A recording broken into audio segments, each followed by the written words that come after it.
بسم اللہ الرحمن الرحیم.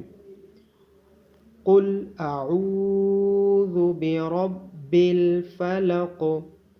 قوف کو موٹا پڑھا جائے گا، عین کی آواز گلے سے آئے گی اور واو مدہ ہونے کی وجہ سے عین کو لمبا کیا جائے گا.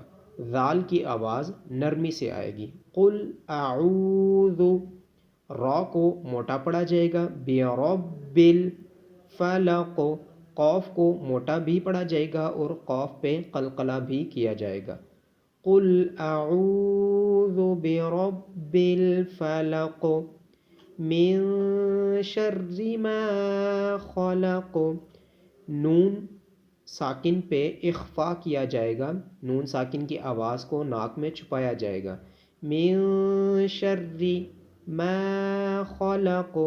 خا کو موٹا پڑھا جائے گا، قوف کو موٹا بھی پڑھا جائے گا اور قوف پہ قلقلہ بھی کیا جائے گا. من شر ما خلق ومن شر غاسق اذا وقب.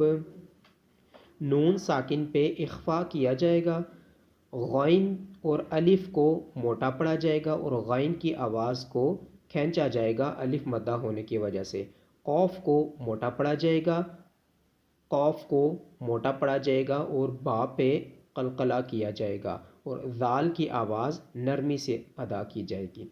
وَمِن شَرِّ غَاسِقٍ إِذَا وَقَبَ وَمِن شَرِّ النَّفَّاثَاتِ فِي الْعُقَدِ.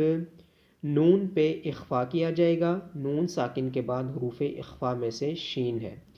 اس نون کو مشدد ہونے کی وجہ سے نون پہ غنہ کیا جائے گا. شرین نفاثاتی. فا اور ثا کو لمبا کیا جائے گا کیونکہ فا اور ثا کے اوپر کھڑی زبر ہے. ثا کو نرمی کے ساتھ ادا کیا جائے گا. فی العقد. عین کی آواز گلے سے آئے گی، قوف کو موٹا پڑھا جائے گا اور دال پہ قلقلہ کیا جائے گا. وَمِن شَرِّ النَّفَّاثَاتِ فِي الْعُقَدِ وَمِن شَرِّ حَاسِدٍ إِذَا حَسَدَ.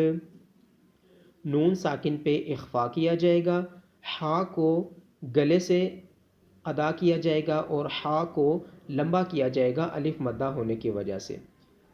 ذال کو نرمی کے ساتھ ادا کیا جائے گا اور ذال کے بعد الف مدہ ہونے کی وجہ سے ذال کو لمبا کیا جائے گا، دال پہ قلقلہ کیا جائے گا.